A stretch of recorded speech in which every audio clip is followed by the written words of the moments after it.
Right, this is fun. This is the Sandwich200 Folding portable printer. I'm currently running it at 350 millimeters a second moves printing speed.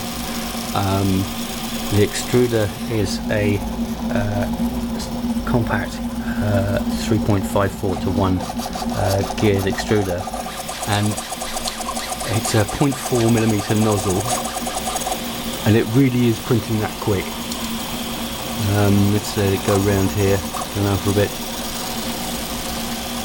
around the edge, and in the centre.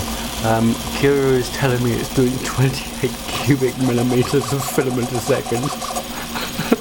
I don't quite believe that. But it's definitely quicker and a lot quieter than my Mendel 90.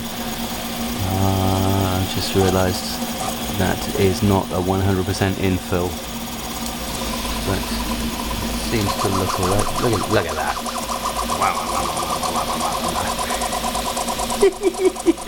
That's extrude. That's fantastic. I love 3D printing.